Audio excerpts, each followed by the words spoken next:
നമ്മുടെ ഇടയ്ക്കിൽ നേരിട്ട് കൺസൾട്ടേഷന് വരുന്ന ദിവസങ്ങളിൽ 4-5 കേസുകൾ ഒരു ദിവസം തന്നെ വരുന്ന ഒരു വിഷയമാണ് വസ്വാസുമായി ബന്ധപ്പെട്ട വിഷയം. വസ്വാസിലങ്ങ് അകപ്പെട്ട് ജീവിതം തന്നെ തകർന്ന എത്രയോ ആളുകളെ നമുക്ക് കാണാൻ സാധിക്കും. വ്യത്യസ്തങ്ങളായ വസ്വാസുകൾ, നായയുമായി ബന്ധപ്പെട്ട വസ്വാസ്, അതിന് ഒരു 2-3 കൺസൾട്ടേഷൻ ഡേറ്റുകളിൽ നിരവധി ആളുകൾ അത്തരം വിഷയങ്ങളുമായി ബന്ധപ്പെട്ട് തന്നെ വന്നിട്ടുണ്ടായിരുന്നു. അതേപോലെ തന്നെ വസ്വാസിന്റെ വ്യത്യസ്തങ്ങളായ ഇനങ്ങൾ, ശുദ്ധീകരണത്തിൽ, കുളിക്കുന്നതിൽ, ഉളു എടുക്കുന്നതിൽ, നിസ്കരിക്കുന്നതിൽ, ഇങ്ങനെയുള്ള സമയങ്ങളിലൊക്കെ വസ്വാസ് വളരെയധികം വസ്വാസിലകപ്പെട്ട് ജീവിതം തകർന്ന, അല്ലെങ്കിൽ ഒരു കാര്യവും ചെയ്യാൻ സാധിക്കാത്ത, അതിനുവേണ്ടി മാത്രം സമയം നഷ്ടപ്പെടുന്ന എത്രയോ ആളുകളുണ്ട്. ഇന്ന് വസ്വാസുമായി ബന്ധപ്പെട്ട് നമ്മൾ മനസ്സിലാക്കേണ്ട ചില വിഷയങ്ങളും അതിനുള്ള ചില മാർഗങ്ങളൊക്കെയാണ് ഇന്നത്തെ വീഡിയോയിൽ പറയുന്നത്. കാര്യങ്ങളെല്ലാം കൃത്യമായി മനസ്സിലാക്കണമെന്ന് ഓർമ്മപ്പെടുത്തുകയാണ്. വീഡിയോയിലേക്ക് പ്രവേശിക്കുന്നതിന് മുമ്പ് നമുക്കിനി നേരിട്ട് കാണാനുള്ള കൺസൾട്ടേഷനുള്ള ഡേറ്റ് പെരുന്നാൾ കഴിഞ്ഞിട്ട് ഏതെങ്കിലും ഒരു ചൊവ്വാഴ്ചയായിരിക്കും. ചൊവ്വാഴ്ച മാത്രമേ നമ്മൾ കൺസൾട്ടേഷൻ ഇരിക്കുന്നുള്ളൂ. അപ്പോൾ ചൊവ്വാഴ്ച ദിവസം വരാൻ വേണ്ടിയിട്ട് ഞായറാഴ്ച 10 മണിക്ക് ബുക്ക് ചെയ്തതിന് ശേഷമാണ് വരേണ്ടത്. അപ്പോൾ ഏത് ചൊവ്വാഴ്ചയാണ് ഉണ്ടാകുക, എപ്പോഴാണ് ഫോൺ വിളിക്കേണ്ടത് എന്നുള്ളതൊക്കെ കൃത്യമായിട്ട് നമ്മൾ ഇൻസ്റ്റഗ്രാമിൻ്റെ സ്റ്റോറിയിൽ അപ്ഡേറ്റ് ചെയ്യും. വാട്സപ്പിൽ നമ്മൾ നമ്പർ സേവ് ചെയ്യുന്നവർക്ക് മാത്രമേ കാണാൻ സാധിക്കുള്ളൂ. അതൊരു പോരായ്മയാണ്, അതുകൊണ്ട് എല്ലാവർക്കും അറിയൂല. രണ്ടാമത്തത് നിങ്ങൾ സേവ് ചെയ്തുകൊണ്ടും കാര്യമില്ല, ഇവിടെ സേവ് ചെയ്താലേ കാണുകയുള്ളൂ. അപ്പോൾ അതുകൊണ്ട് തന്നെ എല്ലാവർക്കും അറിയാൻ പറ്റില്ല. ഇൻസ്റ്റഗ്രാം ആകുമ്പോൾ നിങ്ങൾക്ക് ഏത് സമയത്ത് എടുത്ത് നോക്കിയാൽ അതിൽ സ്റ്റോറിയിൽ ഉണ്ടാകും. അപ്പോൾ ഇൻസ്റ്റഗ്രാമിൻ്റെ ID നമ്മളിവിടെ കൊടുത്തിട്ടുണ്ട്. അതുവഴി നമ്മൾ അപ്ഡേറ്റ് ചെയ്യും എപ്പോഴാണ് നേരിട്ട് കാണാനുള്ള ഡേറ്റ് എന്നുള്ളത്. അപ്പോൾ അതിൻ്റെ മുമ്പുള്ള ഞായറാഴ്ച 10 മണിക്ക് വിളിക്കാം. ഒരു 1-2-3 മണിക്കൂറിനുള്ളിൽ തന്നെ ഏകദേശം ബുക്കിംഗ് ഒക്കെ ഫുള്ളാകുന്നത് കൊണ്ട് പല ആളുകൾക്കും കിട്ടുന്നില്ല എന്ന് പറയുന്നുണ്ട്. അതുകൊണ്ട് തന്നെ വളരെ നേരത്തെ തന്നെ വിളിച്ചാലാണ് ബുക്കിംഗ് കിട്ടുക എന്നുള്ളത് അറിയിക്കണം. അതേപോലെ തന്നെ വാട്സപ്പ് ചിലപ്പോൾ ഒരുപാട് മെസ്സേജുകൾ വരുമ്പോൾ ബാനായി കിടക്കും. അപ്പോൾ നമുക്ക് വാട്സപ്പ് ഓപ്പൺ ചെയ്യാൻ തന്നെ പറ്റില്ല. ചിലപ്പോൾ ഒരു 4-5 ദിവസം, ഒരാഴ്ചയൊക്കെ ചിലപ്പോൾ ഓപ്പൺ ചെയ്യാൻ പറ്റാത്ത രൂപത്തിലുണ്ടാവും. അപ്പോൾ ആ സമയത്തൊക്കെ ഇൻസ്റ്റഗ്രാമിലാവുമ്പോൾ എനിക്ക് റീപ്ലൈ തരാതെ തന്നെ സ്റ്റോറിയിലൂടെ നിങ്ങൾക്ക് കണ്ടു മനസ്സിലാക്കാം എന്നാണ് ഡേറ്റ് ഉള്ളത്, എപ്പോഴാണ് ബുക്ക് ചെയ്യാൻ വിളിക്കേണ്ടതെന്നൊക്കെ ഞാൻ അതിൽ അപ്ഡേറ്റ് ചെയ്യാറുണ്ട് ഇൻഷാ അല്ലാഹ്. അപ്പോൾ വസ്വാസുമായി ബന്ധപ്പെട്ട് യഥാർത്ഥത്തിൽ വസ്വാസ് എന്ന് പറഞ്ഞാൽ ഈ പിശാചിൽ നിന്നും സ്വന്തം നഫ്സിൽ നിന്നും ഉണ്ടാകുന്ന ചില ദുർബോധനങ്ങളാണ് വസ്വാസ്. അൽ വസ്വസത്തു ഹദീസുൻ നഫ്സി വശൈത്വാൻ, ശൈത്വാനിൽ നിന്നും സ്വന്തം നഫ്സിൽ നിന്നൊക്കെ ഉത്ഭവിക്കുന്ന ദുർബോധനങ്ങൾ, അതാണ് വസ്വാസ് എന്ന് പറയുന്നത്. അപ്പോൾ പൊതുവിൽ ഇപ്പം നമ്മളെല്ലാവരിലും കാണപ്പെടുന്നത് ഇപ്പോൾ ഈ നായയുമായി ബന്ധപ്പെട്ട വസ്വാസ്, ശുദ്ധീകരണവുമായി ബന്ധപ്പെട്ട വസ്വാസൊക്കെ വല്ലാതെ തളർത്തിക്കളയുന്നുണ്ട് ഒരുപാട് ആളുകൾ. നമ്മുടെ അടുക്കൽ വന്ന ഒരു 5-6 കേസുകൾ, ഈ അടുത്ത് വന്ന കേസുകളിൽ തന്നെ ഒരാളൊന്നല്ല, കുറെ ആളുകൾ അത്തരം വസ്വാസിൽ ഉണ്ട് എന്നുള്ളത് നമുക്ക് മനസ്സിലാകുന്നതോ ഞാൻ ഈ വിഷയത്തെക്കുറിച്ച് സംസാരിക്കാൻ വേണ്ടി ഇരുന്നതൊക്കെ അത്രയും ആളുകളെ അത്തരം ചില വസ്വാസുകളുമായി ബന്ധപ്പെട്ടുണ്ട് എന്നുള്ളത് അറിഞ്ഞുകൊണ്ടാണ്. അപ്പോൾ ഇപ്പോൾ നമ്മുടെ അടുക്കൽ ഒരാളൊന്നല്ല, നിരവധി ആളുകളെ ഈ നായയുമായി ബന്ധപ്പെട്ട വസ്വാസുമായി ബന്ധപ്പെട്ട് വന്നിരുന്നു. ഈ നായയുമായി ബന്ധപ്പെട്ട വസ്വാസം എന്ന് പറയുമ്പോൾ അത് നജസ്സുമായി ബന്ധപ്പെട്ട ചിന്തകൾ മനസ്സിലേക്ക് വന്നിട്ട് നായ ഏതെങ്കിലും അടുത്തൂടെ സഞ്ചരിച്ചാൽ, അല്ലെങ്കിൽ കുറച്ച് അകലത്തിലൂടെ സഞ്ചരിച്ചാൽ ആ നായ ഇവിടെ കയറിയിട്ടുണ്ടാവോ, അല്ലെങ്കിൽ നായ കയറി എന്ന ധാരണയിൽ ശുദ്ധീകരണം നടത്തി, അങ്ങനെ ശുദ്ധീകരണം നടത്തി വൃത്തിയാക്കുന്നതിൻ്റെ ഇടയിൽ, ക്ലീൻ ചെയ്യുന്നതിൻ്റെ ഇടയിൽ അതിൻ്റെ ക്ലീൻ ചെയ്യുന്ന ആ വെള്ളം, ക്ലീൻ ചെയ്യപ്പെട്ട വെള്ളമൊക്കെ അത് ചുമരിലേക്കോ മറ്റൊക്കെ തെറിച്ചിട്ടുണ്ടാകുമോ, എന്നിട്ട് അവിടെയും ക്ലീൻ ചെയ്യാം. പിന്നീട് അവിടെ നിന്നും അതേപോലെ വസ്വാസ് വന്ന് പിന്നെയും ക്ലീൻ ചെയ്യാം. അങ്ങനെ രാവിലെ മുതൽ വൈകുന്നേരം വരെ ക്ലീനിങ്ങിലായിട്ട് തന്നെ സമയം കഴിയുന്നവരുണ്ട്. നമ്മളെ അടുത്ത് വന്ന കേസുകളിലൊക്കെ അങ്ങനെ കാണുന്നുണ്ട്. അപ്പോൾ വസ്വാസുമായി ബന്ധപ്പെട്ട് നായ ഏതെങ്കിലും സൈഡിലൂടെ പോയാൽ മതി, അപ്പോൾ തന്നെ അതിവിടെ കയറിയിട്ടുണ്ടാകുമോ, അങ്ങനെ ഒരു ദുർബോധനം വരുന്ന കയറിയിട്ടുണ്ടാകുമോ എന്നുള്ളത്, കയറിയിട്ടുണ്ടാകുമോ എന്നുള്ള ചിന്തയിൽ നിന്ന് കയറിയിട്ടുണ്ട് എന്ന തീരുമാനത്തിലെത്തിയിട്ട് അവിടെ ശുദ്ധീകരിക്കണം. അങ്ങനെ അവിടെ ശുദ്ധീകരിക്കുന്നതിൻ്റെ ഇടയിൽ പിന്നെയും അത് വേറൊരിക്കലും സ്പ്രെഡ് ആയിട്ടുണ്ടാകുമോ, നമ്മളിപ്പോൾ സ്റ്റെപ്പിലാണ് വൃത്തിയാക്കുന്നുണ്ടെങ്കിൽ സിറ്റ് ഔട്ടിലേക്ക് അത് എത്തിയിട്ടുണ്ടാവും, അല്ലെങ്കിൽ സിറ്റ് ഔട്ട് വൃത്തിയാക്കണമെന്നുണ്ടെങ്കിൽ ഡൈനിങ് ഹാളിലേക്ക് അതിൻ്റെ വെള്ളം തെറിച്ചിട്ടുണ്ടാവുമോ കഴുകുന്നതിൻ്റെ ഇടയിൽ. അങ്ങനെ ഡൈനിങ് ഹാള് കഴുകുന്നതിൻ്റെ ഇടയിൽ ചുമരിലേക്ക് അതായിട്ടുണ്ടാകും. അങ്ങനെ ചുമര് കഴുകിയിട്ടും അത് വൃത്തിയായിട്ടില്ല. ഞാനിപ്പോൾ എടുത്ത വെള്ളം അത് ഇത്ര തവണയായിട്ടുണ്ടോ, അത് മണ്ണ് കലക്കിയത് അത് കൃത്യമായി അതിൽ കലങ്ങിയിട്ടുണ്ടോ എന്നൊക്കെ കരുതിയിട്ട് നായുമായി ബന്ധപ്പെട്ട വസ്വാസ് തന്നെ ധാരാളമായിട്ടുള്ളവരുണ്ട്.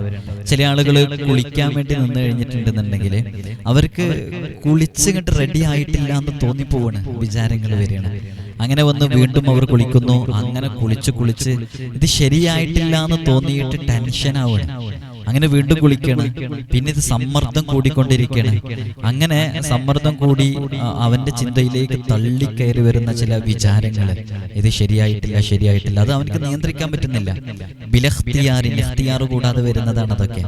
അപ്പൊ അങ്ങനെ വന്ന് ചിന്തകൾ വന്ന് ടാങ്കിൽ വെള്ളം തീരുന്നത് വരെ കുളിക്കണം.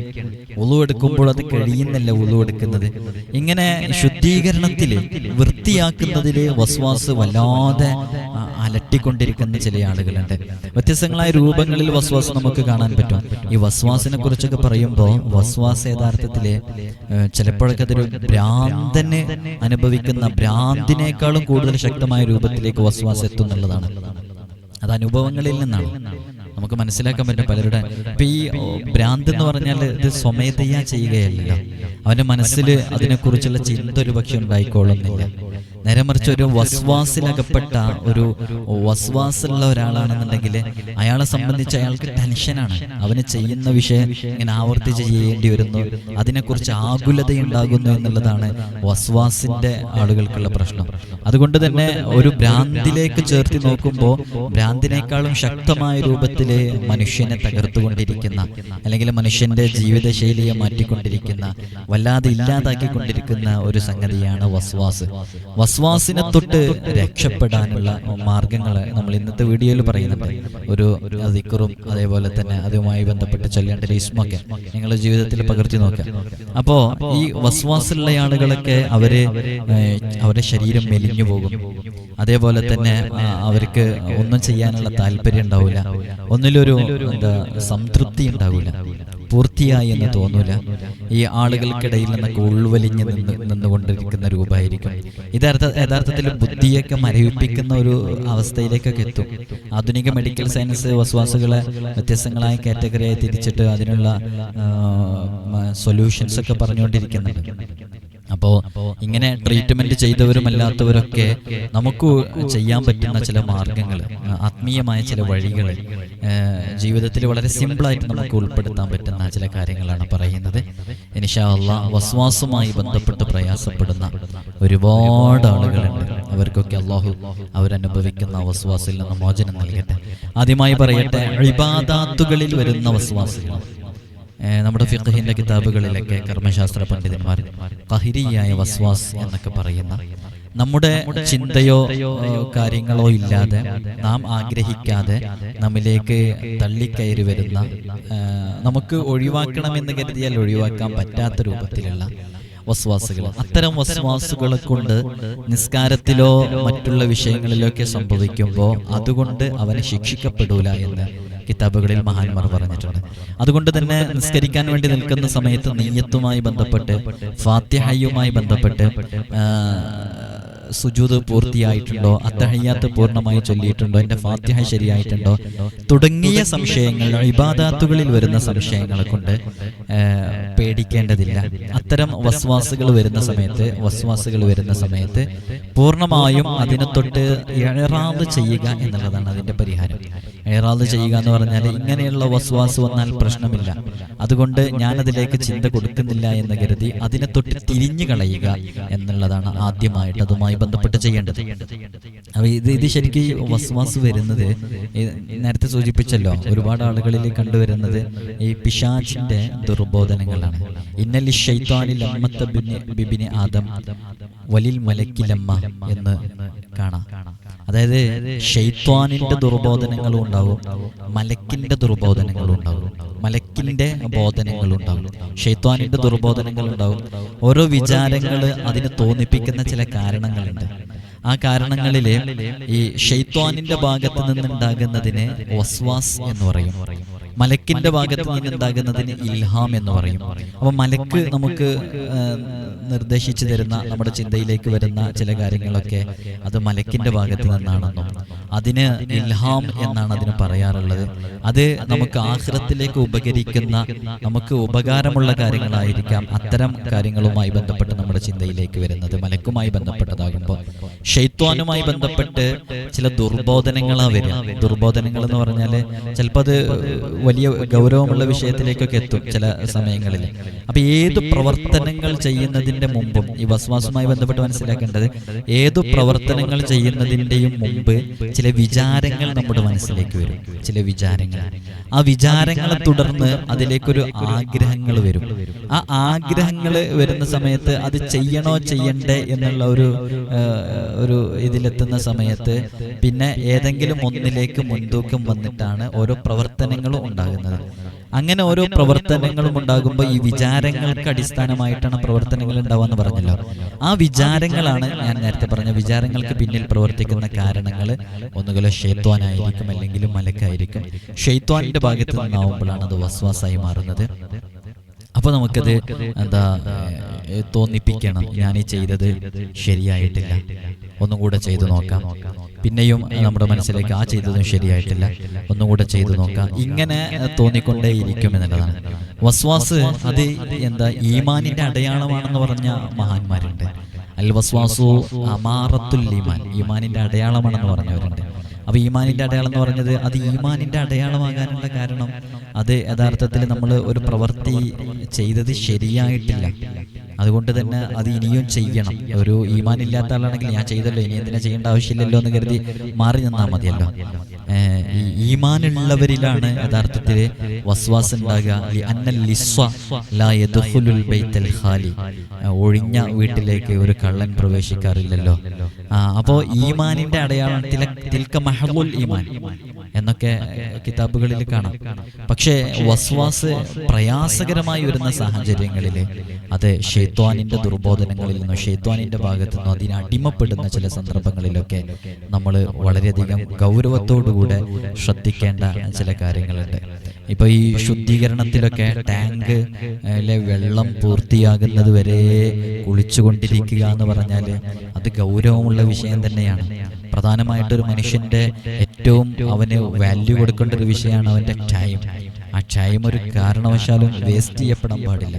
അപ്പോൾ ഇവൻ കുളിക്കാൻ വേണ്ടി കയറി, അല്ലെങ്കിൽ ഇവൾ കുളിക്കാൻ വേണ്ടി കയറി ടാങ്കിലെ വെള്ളം തീരുന്നത് വരെ, അപ്പോഴവർക്ക് നിർവൃതി അടയുകയുള്ളൂ. നമ്മൾ ഇത്തരം കേസുകൾ നമ്മുടെ മുമ്പിലെത്തുമ്പോൾ അതിൽ നിന്നും അനുഭവങ്ങളിൽ നിന്ന് പലരും പറയുമ്പോൾ നമ്മൾ പോലും അത്ഭുതപ്പെട്ടു പോകും, ഇതിൻ്റെ ഒരു ഗൗരവം എത്ര എത്തിയിട്ടുണ്ടെന്നുള്ളത്. ഇവിടെ നമ്മുടെ റൂമിലേക്ക് കയറുന്ന സമയത്ത് തന്നെ ഈ നായയുമായി ബന്ധപ്പെട്ട് വസ്വാസുമായി ബന്ധപ്പെട്ട് ഇപ്പോൾ ഒരു 5-6 ആളുകൾ ചുരുങ്ങിയത് വന്നിട്ടുണ്ടാകും. അതിലൊരു ടീം ഇവിടേക്ക് കയറുമ്പോൾ തന്നെ, ഈ റൂമിലേക്ക് കയറുമ്പോൾ തന്നെ ഇവിടെ വഴിയിൽ എവിടെയോ കണ്ട ഒരു നായ ഇവിടേക്ക് നമ്മുടെ റൂമിന്റെ ഈ പരിസരത്തേക്ക് വന്നിട്ടുണ്ടാകുമോ, അപ്പൊ ഇവിടെ കയറിയിട്ടുണ്ടാകുമോ. അപ്പൊ ഞാൻ അവിടെ ചവിട്ടിക്കഴിഞ്ഞാൽ എൻ്റെ കാലിലതാകും. എൻ്റെ കാലിലതായി കഴിഞ്ഞാൽ പിന്നീട് എനിക്ക് ശുദ്ധിയോടുകൂടെ നടക്കാൻ കഴിയില്ലല്ലോ, നജസായ ശരീരവുമായി നടക്കാൻ കഴിയൂലല്ലോ, അത് ഹറാമല്ലേ എന്ന് കരുതി ചിന്തിച്ച് ഇങ്ങോട്ട് കയറാൻ തന്നെ പണിപ്പെട്ട് സമയമെടുത്ത എത്രയോ ആളുകളുണ്ട്. വസ്വാസിൽ അകപ്പെട്ട ആളുകൾക്ക് അതിൻ്റെ അത്രയും പ്രയാസങ്ങൾ കൃത്യമായി തിരിച്ചറിയാൻ പറ്റുള്ളൂ. അതുകൊണ്ട് തന്നെ വസ്വാസുമായി ബന്ധപ്പെട്ട് അത് ട്രീറ്റ്മെന്റ് ചെയ്ത് മാറ്റാൻ അത് അതിന്റെ കാറ്റഗറി നോക്കിയിട്ട് മാറ്റാൻ സാധിക്കുകയുള്ളൂ. ചില വസ്വാസുകളൊക്കെ നമ്മൾ തിരിഞ്ഞു കളയൽ കൊണ്ട്, നമ്മുടെ മനസ്സിലേക്ക് വരൽ കൊണ്ട്, നമ്മൾ അതിനെക്കുറിച്ച് ഒഴിവായി ഇഴറാത് ചെയ്യൽ കൊണ്ട് തന്നെ ആ വസ്വാസിന്റെ ചിന്തകളൊക്കെ മാറും. അത് ഇതിന്റെ പ്രാരംഭഘട്ടത്തിൽ കാണുന്നതാണ്. എന്നാൽ കുറച്ചങ്ങ് കഴിഞ്ഞാൽ ആ പ്രാരംഭ ഘട്ടം കഴിഞ്ഞ് വസ്വാസിന് അടിമപ്പെട്ടവരുണ്ടാവും. അവരെത്ര തിരിഞ്ഞു കളഞ്ഞാലും, എത്ര തിരിഞ്ഞു കളയാൻ വേണ്ടി ശ്രമിച്ചാലും അവരുടെ മനസ്സിലേക്ക് അത് കയറി വന്നുകൊണ്ടേയിരിക്കും. പിന്നെ അവർക്ക് ആ ചെയ്യേണ്ട രൂപത്തിൽ അതിന്റെ വായത്ത് വരെ, അതിന്റെ അവസാനം വരെ ചെയ്ത് പൂർത്തിയായാൽ മാത്രമേ ചെറിയൊരാശ്വാസം അവർക്ക് ലഭിക്കുള്ളൂ. അതാണ് ഞാൻ നേരത്തെ പറഞ്ഞത്. കുളിച്ച് ശുദ്ധീകരണം നടത്തി കുളിച്ച് അത് വൃത്തിയായില്ല എന്ന് തോന്നി വീണ്ടും കുളിച്ച്, അങ്ങനെ അതിന്റെ വായത്ത്, അതായത് ടാങ്കിലെ വെള്ളം തീരുന്നത് വരെ, ടാപ്പിൽ വെള്ളം നിൽക്കുന്നത് വരെ കുളിച്ചാലേ അവർക്ക് ചെറിയൊരാശ്വാസം ലഭിക്കുള്ളൂ. എന്നാലും അത് തീർന്നു എന്ന രൂപത്തിൽ ഇങ്ങനെ ജീവിതം വസ്വാസിലകപ്പെട്ട ആളുകൾ, വ്യത്യസ്തങ്ങളായ രൂപങ്ങളിൽ ബുദ്ധിമുട്ടുന്ന ആളുകൾ, ഇവരൊക്കെ ജീവിതത്തിന്റെ വിവിധങ്ങളായ മേഖലകളിൽ പല രൂപത്തിലുള്ള പ്രയാസങ്ങൾ അനുഭവിക്കുന്നവരുണ്ട്. അവരുടെ ഭാര്യമാരാണ് ഇതിൻ്റെന്നുണ്ടെങ്കിൽ ഭർത്താക്കന്മാർക്ക് വലിയ പ്രയാസമായിരിക്കും. ഒരു സ്ഥലത്തേക്ക് അവർക്ക് ഇറങ്ങാൻ പറ്റൂല. ഒരു സ്ഥലത്തേക്ക് ഇറങ്ങുന്ന സമയത്ത് തന്നെ 9 മണിക്ക് ഇറങ്ങേണ്ടതിന് രാവിലെ 6 മണിക്ക് ഒരുങ്ങിയാലും ആകൂല. നമ്മൾ നേരിട്ട് അനുഭവിക്കുന്നതാണ് പല കേസുകളും കൈകാര്യം ചെയ്യുമ്പോൾ. 6 മണിക്ക് ഒരുങ്ങി തീരുമാനിച്ചാലും 9 മണിക്ക് ഇറങ്ങേണ്ട ആള് 11:30 കഴിഞ്ഞാലും റെഡി ആയിട്ടുണ്ടാവില്ല. കാരണം ഡ്രസ്സ് പുതിയതെടുക്കാൻ വേണ്ടി വരുന്നു. പുതിയ ഡ്രസ്സ് ഷെൽഫിൽ നിന്ന് എടുക്കുമ്പോൾ, ഞാനിത് മിനിഞ്ഞാന്ന് പുറത്ത് ആറിയിട്ടപ്പോൾ അതിൻ്റെ സമീപത്തൂടെ ഒരു നായ പോയിട്ടുണ്ടായിരുന്നു. ആ നായ അവിടെ നിൽക്കുന്നത് കണ്ടിട്ടുണ്ടായിരുന്നു. അത് ആ നായ അതിൽ സ്പർശിച്ചിട്ടുണ്ടാകും. അപ്പൊ ഈ ഷെൽഫിലേക്ക് ഞാനിത് കൊണ്ടുവന്ന് വെച്ചപ്പോൾ ആ ഷെൽഫില് അലമാരയിലത് ഈ ഡ്രസ്സ് വെച്ചപ്പോൾ അതിൻ്റെ കൂട്ടത്തിലുണ്ടായിരുന്ന ഡ്രസ്സുകളൊക്കെ അശുദ്ധമായല്ലോ, നജസായല്ലോ. ഇനി അതൊക്കെ ശുദ്ധിയാക്കേണ്ട, നേസോടുകൂടെ വെക്കാം. ഇതെനിക്ക് ഇടാൻ പറ്റുമോ? ബാക്കിയുള്ള ഡ്രസ്സുകളൊക്കെ വൃത്തിയാക്കേണ്ട. ഇങ്ങനെ വസ്വാസിലകപ്പെട്ടിട്ട്, അപ്പൊ ഇത്തരം വസ്വാസുകൾക്കൊക്കെ നമ്മൾ പറഞ്ഞു കൊടുക്കുന്ന പ്രഥമഘട്ടത്തിൽ നമ്മൾ അവർക്ക് ചൊല്ലാൻ കൊടുക്കുന്ന വളരെ പ്രധാനപ്പെട്ട ഒരു ദിക്റാണ് പരിശുദ്ധമായ ഹദ്ദാദ് റാത്തീബിലെ മഹാനരായ ഇമാം അബ്ദുല്ലാഹി ഇബ്നു അലവിൽ ഹദ്ദാദ് റളിയല്ലാഹു അൻഹു ക്രോഡീകരിച്ച മഹത്തായ ഹദ്ദാദ് റാത്തീബിലെ ആമന്നാ ബില്ലാഹി വൽ യൗമിൽ ആഖിരി തുബ്നാ ഇലല്ലാഹി ബാത്തിനം വല്ലാഹിർ, ശുദ്ധിയുമായി ബന്ധപ്പെട്ട, അതേപോലെ തന്നെ വസ്വാസുകളിൽ വല്ലാതെ അകപ്പെട്ട ആളുകൾക്ക് ഒരുപാട് ആത്മീയമായ വഴികളുണ്ട്. ഞാൻ മുമ്പുള്ള വീഡിയോസിലൊക്കെ പറഞ്ഞിട്ടുണ്ട്. അതിൽ പറഞ്ഞ വളരെ പ്രധാനപ്പെട്ട വിഷയങ്ങളൊക്കെ ചെയ്ത ഒരുപാട് ആളുകൾക്ക് മാറ്റമുണ്ട്. ഞാൻ ഇത് ഇപ്പോൾ പെട്ടെന്ന് വളരെ പെട്ടെന്ന് നിങ്ങൾക്കൊക്കെ എഴുതിയിട്ടില്ല, എഴുതാതെ ചെയ്യാൻ പറ്റുന്ന ഒരു ദിക്റാണ് പറഞ്ഞു തന്നിട്ടുള്ളത്. ആമന്നാ ബില്ലാഹി വൽ യൗമിൽ ആഖിരി തുബ്നാ ഇലല്ലാഹി ബാത്തിനം വല്ലാഹിർ എന്നുള്ള ആ ഒരു ദിക്ർ ധാരാളമായിട്ട് ചൊല്ലിക്കൊണ്ടേയിരിക്കുക. പ്രത്യേകിച്ച് ഈ ശുദ്ധീകരണവുമായി ബന്ധപ്പെട്ട വസ്വാസിലകപ്പെട്ടവര്, അതേപോലെ തന്നെ യാ മുഖസ്സിത്തു യാ അല്ലാഹ്, യാ മുഖസ്സിത്തു യാ അല്ലാഹ് എന്നുള്ള പരിശുദ്ധമായ ഇസ്മ 209 തവണ അതും ചൊല്ലിക്കൊണ്ടിരിക്കുക. എല്ലാ ദിവസവും രാവിലെയും വൈകുന്നേരവും അത് ചൊല്ലിക്കൊണ്ടിരുന്നാൽ ഒരുവിധം വസ്വാസുമായി ബന്ധപ്പെട്ട ആ വിചാരങ്ങള്, പിശാചിന്റെ ദുർബോധനങ്ങള്, ഷെയ്ത്വാനിന്റെ നമ്മുടെ സ്വന്തം നഫ്സിൽ നിന്നുണ്ടാകുന്ന ദുർബോധനങ്ങള്, അതിൽ നിന്നൊക്കെ ഒരു മാറ്റം കിട്ടാൻ കാരണമാകും. വസ്വാസ് വരുന്ന സമയത്ത് പ്രത്യേകം ശ്രദ്ധിക്കേണ്ടത്, നമ്മളതിനെ എത്രത്തോളം ശ്രദ്ധ കൊടുക്കുന്നോ, എത്രത്തോളം അതിലെ ചെവി കൊടുക്കുന്നോ, അത്രത്തോളം ആ വസ്വാസിന്റെ വിഷയങ്ങൾ വർദ്ധിച്ചുകൊണ്ടേയിരിക്കും എന്നുള്ളതാണ്. അപ്പൊ ഇതൊക്കെ പറയുമ്പോൾ വസ്വാസിന് അടിമപ്പെട്ട ചില ആളുകളുണ്ടാവും. അവർക്കത് ഉൾക്കൊള്ളാൻ കഴിയില്ല. അവര് ഞാൻ നേരത്തെ പറഞ്ഞ കാറ്റഗറിയിൽ പെട്ടവരല്ല. ഈ ഇഴറാള് ചെയ്ത് കളയുക, തിരിഞ്ഞു കളയുക എന്ന് പറയുന്നത് വസ്വാസുമായി ബന്ധപ്പെട്ട സ്റ്റാർട്ടിങ്ങിലുള്ള ആളുകൾക്ക് അതൊരുവിധം നടക്കുള്ളൂ. അല്ലാത്ത ആളുകൾക്കൊക്കെ അത് തിരിഞ്ഞു കളയല് ഒരു സാധ്യമല്ല. അവർക്ക് തിരിഞ്ഞു കളയാൻ കഴിയുന്നില്ല. അപ്പൊ ഇതില് തുടക്കത്തിലുള്ള ആളുകളൊക്കെ പ്രധാനമായിട്ട് ചെയ്യേണ്ടത് അതിനെക്കുറിച്ച് ചിന്തിക്കാതെ, ചെവി കൊടുക്കാതെ, അതിനെ തൊട്ട് പിന്തിരിഞ്ഞ് കളയുക എന്നുള്ളതാണ് ഏറ്റവും വലിയ മാർഗം എന്നുള്ളത്. നിരവധി ആളുകൾ ഈ നായയുമായി ബന്ധപ്പെട്ട, നേഴ്സുമായി ബന്ധപ്പെട്ടൊക്കെ മനസ്സിലാക്കുന്നുണ്ട്. അപ്പോൾ ഇത്തരം ആളുകൾ മനസ്സിലാക്കേണ്ടത്, ഇവിടെ നമ്മൾ പ്രത്യേകമായി ശ്രദ്ധിക്കേണ്ടത് ഈ ശുദ്ധീകരണത്തിന്റെ വിഷയത്തിലാണെങ്കിലും, അതേപോലെ തന്നെ ഇബാദാത്തുകളുടെ വിഷയത്തിലാണെങ്കിലൊക്കെ നമ്മുടെ ദീന്, നമ്മുടെ മദ്ഹബൊക്കെ, ഷാഫിഈ മദ്ഹബിലൊക്കെ, ഫിഖഹിന്റെ ഗ്രന്ഥങ്ങളിലൊക്കെ ഇത്തരം സന്ദർഭങ്ങളിൽ ലഘുവായ രൂപത്തിൽ ചെയ്താൽ മതി എല്ലാ വിഷയങ്ങളിലും. അത്തരം വിഷയങ്ങളിലൊക്കെ പൂർണ്ണമായ കണിശത അത് വസ്വാസിനെ വർദ്ധിപ്പിക്കും എന്നുള്ളത് കൊണ്ട് അത് ചെറിയ രൂപത്തിൽ, അത് നമുക്ക് കഴിയാവുന്ന അങ്ങേയറ്റത്തെ പരിശ്രമം കൊണ്ട് എത്രയാണോ കഴിയുന്നത് അത്ര ചെയ്താൽ മതി എന്നുള്ള ഒരൊറ്റ പോയിന്റ് ഓരോ വസ്വാസിലകപ്പെട്ടവരും മനസ്സിലാക്കുക. ഇപ്പോൾ വുളൂഇന്റെ വിഷയത്തിലാണെങ്കിലും, നിസ്കാരത്തിന്റെ വിഷയത്തിലാണെങ്കിലും, ഞാൻ നേരത്തെ പറഞ്ഞല്ലോ ഇബാദത്തിന്റെ വിഷയത്തിലുള്ള കാര്യങ്ങളൊക്കെ, അപ്പം അത്തരം വിഷയത്തിലൊക്കെ ആണെങ്കിൽ നമ്മോട് ദീന് പറഞ്ഞിട്ടുള്ളത് നമുക്ക് കഴിയുന്നതിൻ്റെ അങ്ങേയറ്റത്തത് നാം ശ്രമിച്ച് അതുകൊണ്ട് മതിയാക്കുക. അതിനേക്കാൾ കൂടുതൽ നമ്മളത് പെർഫെക്ഷനിലേക്ക് എത്തിക്കാൻ വേണ്ടി ശ്രമിക്കുമ്പോൾ ഈ വസ്വാസ് വർദ്ധിക്കുകയും അത് കൂടുതലാകുകയും ഒക്കെ ചെയ്യും. അത് വളരെയധികം ശ്രദ്ധിക്കുക. അത് ശുദ്ധീകരണത്തിന്റെ വിഷയത്തിലാണെങ്കിലും നായുമായി ബന്ധപ്പെട്ടൊക്കെ ഒരുപാട് അഭിപ്രായങ്ങൾ കിതാബുകളിലുണ്ട്. ഞാൻ ആ അഭിപ്രായങ്ങളൊക്കെ പറഞ്ഞ് സാധാരണക്കാർക്കിടയിൽ ഒരു തശ്വീഷ് ഉണ്ടാക്കണ്ടല്ലോ, അവർക്കിടയിൽ ഒരു വസ്വാസ് വേറൊരു വസ്വാസ് ഉണ്ടാക്കണ്ടല്ലോ എന്ന് കരുതിയിട്ട്, ഈ വസ്വാസ് വേറെ വസ്വാസാണ്, അങ്ങനെ ഒരു വസ്വാസ് ഉണ്ടാക്കണ്ടല്ലോ എന്ന് കരുതിയിട്ടാണ് അതൊക്കെ പറയാതിരിക്കുന്നത്. അവ ശുദ്ധീകരണവുമായി ബന്ധപ്പെട്ടാണെങ്കിലും ഇബാദത്തുകളിലൊക്കെ നമുക്ക് കഴിയുന്ന രൂപത്തിൽ, സാധാരണക്കാർക്ക് മനസ്സിലാവാൻ വേണ്ടിയിട്ടാണ് അങ്ങനെ പറഞ്ഞത്, കഴിയുന്ന രൂപത്തിൽ ചെയ്തുകൊണ്ട് അവിടം വെച്ച് മതിയാക്കി അത് പൂർണ്ണമാണ് എന്ന് മനസ്സിലാക്കി അത് മതി, എൻ്റെ ഈ വസ്വാസിന്റെ അടിമയിലായി വസ്വാസിലകപ്പെട്ട് ജീവിക്കുന്ന എനിക്കത് മതി, അങ്ങനെ ദീന് വസ്വാസുകാർക്ക് അങ്ങനെ പറയുന്നുണ്ട് എന്ന് മനസ്സിലാക്കി അതിൽ അവസാനിപ്പിക്കുക എന്നുള്ളതാണ് അതിലേറ്റവും വലിയ പോംവഴി എന്നതുകൂടെ മനസ്സിലാക്കണം എന്ന് ഓർമ്മപ്പെടുത്തുകയാണ്. ഇൻഷാ അല്ലാഹ് ഒരാവർത്തി കൂടെ ഓർമ്മപ്പെടുത്തുന്നു, പെരുന്നാളുമായി ബന്ധപ്പെട്ട് ഇനി ഇൻഷാ അല്ലാഹ് നമുക്ക് കൺസൾട്ടേഷൻ നേരിട്ട് വരാനുള്ളത് അതിനുശേഷമുള്ളൊരു ഡേറ്റിലായിരിക്കും. ചൊവ്വാഴ്ചകളിൽ മാത്രമേ ഉണ്ടാവുള്ളൂ. പെരുന്നാൾ കഴിഞ്ഞിട്ടുള്ള ചൊവ്വാഴ്ച കഴിഞ്ഞിട്ടുള്ളൊരു ചൊവ്വാഴ്ച ആയിരിക്കും മിക്കവാറും ഉണ്ടാവുക. അപ്പോൾ പ്രത്യേകം ഓർമ്മപ്പെടുത്തുകയാണ്. അതേപോലെ തന്നെ നമ്മുടെ മജ്‌ലിസിൽ നേരിട്ട് പങ്കെടുക്കാനുള്ള ഒരവസരമുണ്ട്. അത് എല്ലാ അറബ് മാസവും അവസാനത്തെ 3-ാമത്തെ വെള്ളിയാഴ്ച ഇൻഷാ അല്ലാഹ് നേരിട്ട് മജ്‌ലിസിൽ പങ്കെടുക്കാൻ ആഗ്രഹിക്കുന്നവരൊക്കെ വളരെ നേരത്തെ തന്നെ അത് അറിയിച്ച് എത്തിയാൽ മതി എന്ന് ഓർമ്മപ്പെടുത്തുകയാണ്.